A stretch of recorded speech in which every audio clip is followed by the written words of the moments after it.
Hello guys, good morning. સ્વાગત છે તમારા બધાનો મસ્ત મજાના એક નવા વ્લોગમાં. તો આજે સન્ડે છે એટલે ફિક્સ હોય નીરવ છે ને ક્રિકેટ રમવા જાય. અમુક વારી બહાર નાસ્તો કરીને આવે ને અમુક વાર છે ને અહીંયા ઘરે આવીને નાસ્તો કરે. એટલે આપણે ફોન કરીને પૂછી લીધું, નકર આપણે વાટ જોઈ અને પછી કે હું નાસ્તો કરીને આવ્યો. તો મેં કીધું કાંઈ નહીં, એકલા કરવાનું હોય તો આપણે નાસ્તો કરી લઈ. તો એકલા નાસ્તો આપણે જ કરવાનો. તો જોવો, આપણે છે ને નવી બેડશીટ લગાડી દીધી છે ને આ બેડશીટ એટલી મોટી છે ને કે સાઈડમાં છે ને બહુ બધું ખોવું પડે છે. અને આ ચેક્સ વાળી છે ને, ચેક્સ વાળી ડિઝાઇન મને એટલી બધી નથી ગમતી, પણ હજી લીધેલી જ છે એટલે આપણે આ પાથરવી જ પડે. તો મારે છે ને પાણી પીવાની ટેવ બહુ ઓછી છે, પણ હમણાંથી હું જેટલું પીતી ને એનાથી તો એટલીસ્ટ ડબલ પાણી પીવું છું. કેમ કે એક તો પેલા છે ને ઉનાળો છે અને ઉપર અમે માટલું મૂકીશ, જો કે અત્યારે તો નીચેના માટલામાં જ પાણી લીધું છે. તો ઉપર માટલું મૂક્યું છે ને તો જેટલી વાર હું આમ ખાલી હાલન ચાલન કરું ને તો છે ને એક ગ્લાસ પાણી પી લો તો એ સારી વાત છે. બાકી છે ને મારે પાણી પીવાની ટેવ બહુ ઓછી. તો વાગ્યા છે સવારના 10:30 અને આપણે મસ્ત નાહી ધોઈને તૈયાર થઈ ગયા છે. લેટ એટલે તૈયાર થયા છે કારણ કે સવારે ક્રિકેટ રમવા ગયા હતા અને પછી ઘરે આવીને મસ્ત નાહી ધોઈને ફ્રેશ થયા છે. આજનો દિવસ હવે અહીંયાથી શરૂ કરીએ. Good morning. અને આપણે ઈડલી મસ્ત લઈને આવ્યા છીએ એટલે બપોરે આજે રવિવારે છે ઈડલી. અને ગયા ઘણા વ્લોગમાં તમને કીધું છે કે ક્યાં જવાના છે, તમે લોકો ગેસ કરો તો આ તમને કહી જ દઉં કારણ કે હવે ઓલરેડી જવાનું છે. એટલે તો આપણે ઇન્ટરનેશનલ ટ્રીપ કરાવી છે ફુકેટ કરાબી બેંકોક, કે કરાબી ફુકેટ બેંકોક. ટૂંકમાં થાઈલેન્ડના અંદરના પ્લેસ છે.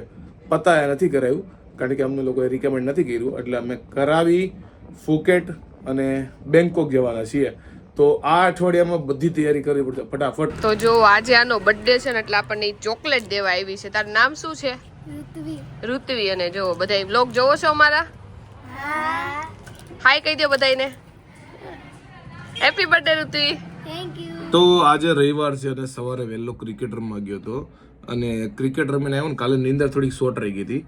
તો બપોરે ખાઈને હુઈ ગયો હતો કારણ કે હું પડે એમ જ હતું, બોડી ફંક્શન નહોતી કરતી.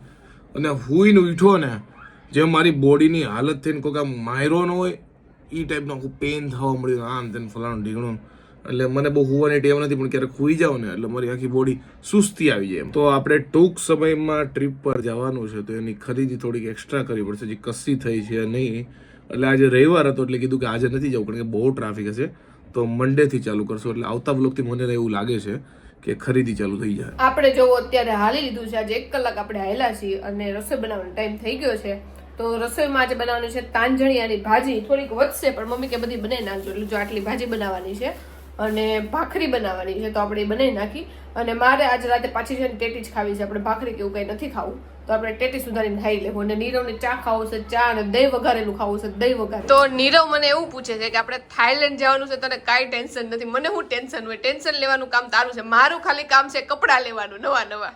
હું કેટલું પ્લાનિંગ ડીપમાં કરું છું કે અહીંયાથી આ જવાનું છે, અહીંયા હું વસ્તુ લઈ જવાનું, ખાવાનું હું, પહેરવાનું હું, પૈસા ક્યાં કન્વર્ટ કરવાના, આમ તેમ. આ તો ચીલ મારે બોસ. અત્યારે થાઈલેન્ડ વહી ગયું ને એવું લાગે. પણ એ બધું મારે ક્યાં ટેન્શન લેવાનું? તું હારે હોય તો, એકલી જતી હોય તો ઠીક છે, લ્યો. એ વાત તારે રિલેક્સ છે, પણ મારી હારે ટેન્શન આવે છે ને. તારી હારે ટેન્શન નથી આવતું હો. કાંઈ નહીં, જેટલું ટેન્શન હોય એટલું તમે પ્રિપેર થાવ. એ વાત સાચી છે. એમાં એવું જોઈએ કે બધું તું રીલ નથી જોતો ઇન્સ્ટાગ્રામમાં, બધી ચિંતા છોકરાઓને જોઈએ. છોકરીને ખાલી છે ને કેટલા કપડા લઈ જવા, કઈ જાતના કપડા પહેરવા, એનું જ ટેન્શન હોય. અને પતિને હેરાન કરો. પતિને હેરાન ને પતિના કેટલા પૈસા ખાલી કરવા. ત્યાં ફરવા જઈએ તો ઠીક, પણ અહીંયા તૈયારીમાં જેટલા પૈસા તો છોતરા નીકળી જાય એમ છે બાકી. અને મને એવું લાગે છે કે હું થોડોક છે ને બધું પ્રિપેર કરવાવાળો માણસ છું. મને એવી રીતે રિલેક્સ થવું ન ગમે.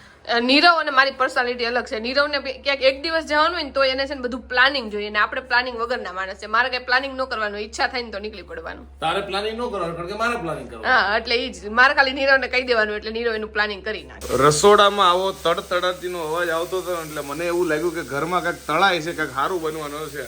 અને અહીંયા બને છે જો ભાઈ પપ્પા અને મમ્મી હાટું તાંદળિયાની ભાજી. રાઈટ છે, એકદમ રાઈટ છે. તડતડા તો અવાજ આવતો હોય પણ નીરવે જ ના પાડી આજે બનાવવાની, નહીંતર આજે મારે ઢોસા બનાવતા. ઓકે, જાડુ કે ઢોસા બનાવો, પણ મેં કીધું અત્યારે સાદું બનાવી નાખ. આજે મને કાંઈ એટલી બધી ખાવાની કાંઈ ઈચ્છા હતી ને, સુસ્તી જેવું છે આવું. એટલે ઢોસા હોય ને વસૂલ ન કરી શકો તો ઢોસા ન બનાવે. શું કેવું? મેં તો હમણાં ખાધા હતા કારણ કે નીરવે નહોતા ખાધા એટલે બનાવતા. અને હવે છે ને આપણે ખરીદીમાં એમાં બિઝી થઈ જવું, એટલે મેં આ છેલ્લો દિવસ છે, ખાવું હોય ને તે બનાવી દઉં. એ કાંઈ નહીં, સાદું ખાવું તો મારે ફાયદો થઈ ગયો. એ કહેતા ઢોસા બનાવ, હું ખાઈ ન ગયો એટલે હું ઢોસા બનાવવા. કાંઈ નહીં, તાંદળિયાની ભાજી છે અને આપણું શું છે મેનુ? ભાખરી બનવાની છે. આને તારે દહીં વઘારેલું ખાવું હોય દહીં વઘારેલું, ચા ખાવું હોય ચા, અને શાક ખાવું હોય તો શાક.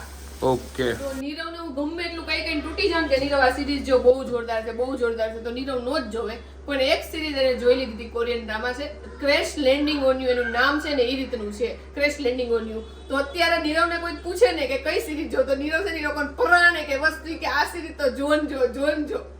પણ એ સિરીઝ એટલી મસ્ત છે ને કે વાત જવા દો. તમને લોકોને રિકમેન્ડ કરું છું the crash landing on you. બહુ જોરદાર છે, જોઈ લેજો.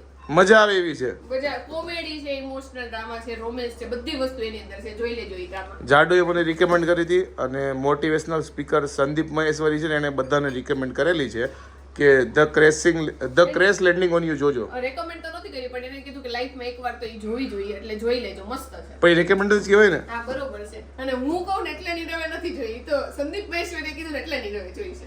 મને મજા આવી. લાઈક મને હું લોકોને કહું છું ઈ સિરીઝ મસ્ત જોજો. તો જો નીરવ પાસે 1 રૂપિયો ન હોય, એને 10 રૂપિયા જોતા હોય ને તો એ માગે પાયે 10 રૂપિયા આપતો જો, ત્યારે દહીં લેવા જાવું છે, દહીં વઘારેલું ખાવું છે ને, એટલે જો હું પૈસા આપીશ ને ત્યારે નીરવ લેવા જાય. તું આપ ત્યારે જ ને, મારા પાસે હાથમાં ન હોય, જો મારા વોલેટમાંથી જ મને આપે છે. એવું છે કે નીરવને અહીંયાથી ઊભું થવે ને ઓલા રૂમમાં જાવું, પાકીટ લેવાનો કંટાળો આવે ને નીરવ, એટલે કઈ નહીં, દહીં લઈ આવું. બીજું હું કેટલા આપ્યા? 20 આપ્યા. ઓહો, 10 રૂપિયા તારે શું કેવું વાપરવાના તારે 10 રૂપિયા વાપરવાના, 10 રૂપિયા દહીં. Okay done. જો આજે જમવામાં એકદમ સાદું છે, ભાખરી છે અને ઘણા દિવસ બાદ જો વઘારેલું દહીં ખાઉં છું. અને અહીંયા આજે ફરીવાર ટેટીનો પ્રોગ્રામ છે. ટેટી નો બને ને ત્યાં સુધી ખાધા જ રાખવાની છે. હજી પડી હતી ને ત્યાં મમ્મી બીજી લઈ આવ્યા છે, એટલે રોજ ટેટી ખાવાની. ભૂખ નથી લાગતી ટેટી ખાઈ? મારું પેટ ભરાઈ જાય. પપ્પા એમ કે છે ડાયટ કરે, ડાયટ નથી કરતી, પણ મને ભાખરી છે ને ઓછી ભાવે, એટલે આપણે ટેટી ખાવાનું શરૂ કરી છે રાતે. વાહ. અને અહીંયા જો સેમ મેનુ છે, તાંદળિયાની ભાજી વાળું પપ્પાની. કેવી બની છે પપ્પા ભાજી? બહુ મસ્ત. એટલે હારી બની છે કે નહીં? સારી બને, સરસ. તો મમ્મી બાજરાનો રોટલો, વાહ, બાજરાની ભાજી, દેશી. એકદમ દેશી. તાંજણિયા ભાજીમાં કેવું થાય, પાન લાગે આટલા બધા ને બની જાય આટલી, એટલે મીઠું છે ને જરીક જ નાખવાનું, ઘટે ને તો હાલી જાય. જો પાન જોઈને મીઠું નાખી દીધું ને તો કોઈ મોઢામાં ન જાય, એટલી ખારી થઈ જાય. જો આ વિદુરજીની ભાજી કહેવાય. કૃષ્ણ ભગવાન ખુદ વિદુરજીની ઘરે ભાજી ખાવા આવ્યા. હા, આ એ ભાજી છે. ઓકે. જો ભાઈ અત્યારે ગૌરાંગની અહીંયા મેચ જોવા માટે બધા ભેગા થયા છે. જો ભાઈ વાલીડાવ અને ગૌરાંગ કંઈક નવું નવું કાઢે છે. ગૌરાંગ શું છે આ? ફ્રૂટ કેક તને ખવડાવવું આજે. જો ભાઈ ફ્રૂટ કેક છે કંઈક. હવે ભૂખ લાગી છે એટલે આવું નવું નવું નીકળ્યા રાખે. જો આપણે પાસે પટારો હોય સામે જો. એટલે એમાં ખબર નહીં પડે હું છે ઈ, પણ એમાં પડ્યું હોય નવું નવું. ખાવાની બધી વસ્તુ હોય ટૂંકમાં. રાતના વાગ્યા છે 11:15 અને ફાઇનલી હું મેચ પતાવીને ઘરે આવી ગયો છું. અને CSK ચેન્નાઈ હારી ગઈ છે અને આજે બી કોણ હતું સામે? રાજસ્થાન જીતી ગઈ છે. જો કે IPLમાં કોણ જીતે કોણ હારે કોઈ ફરક પડે નહીં, કારણ કે બધી આપણી ફેવરિટ ઓલમોસ્ટ એવી ટીમ જ કહેવાય. એટલે અને 12માં 10 બાકી હવે એન્ડ લઈ લઈએ. અને આજે તો ખાસ કરીને તમને કહી દીધું કે અમે ક્યાં જવાના છે, ફુકેટ, કરાબી એન્ડ બેંકોક. હું જ ન ભૂલી મને એવું લાગે છે. અને આજે સન્ડે હતો એટલે આપણે ખરીદી સ્કીપ કરી છે, પણ આવતીકાલથી ચોક્કસ વ્લોગ જોવાનું ભૂલતા નહીં, કારણ કે ખરીદી નોન સ્ટોપ ચાલુ કરશું ત્યારે જ આપણે શું કહેવાય દિવસ આંબી જાય. એટલે હવે આપણી પાસે જાજો દિવસ રહ્યા નહીં. તમને હજી ડેટ કીધી નથી, પણ ટૂંક સમયમાં નીકળવાનું છે. એ ધીમે ધીમે કહી દઈશું. પણ કાંઈ વાંધો નહીં. આઈ હોપ કે તમને આજનો મારો આ બ્લોગ ગમ્યો છે. ગમ્યો તો શું કરો તમને ખબર છે, લાઈક કરો, કમેન્ટ કરો, મિત્રો સાથે શેર કરો, ફેસબુક ફોલો કરો, યુટ્યુબમાં સબસ્ક્રાઈબ કરો.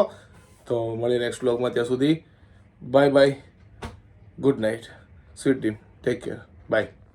અને ગઈકાલના વ્લોગમાં તમને લોકોને મેં એમ કીધું કે ગેસ કરો મેં ક્યાં જવાનું, તો 90% લોકોએ ખોટું ગેસ કર્યું. બધા લોકોએ લખ્યું છે દુબઈ.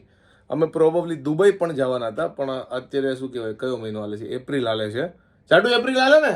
હા એપ્રિલ. ઓકે, એપ્રિલ હાલે છે અને અત્યારના સમયમાં દુબઈ જવું પોસિબલ નથી.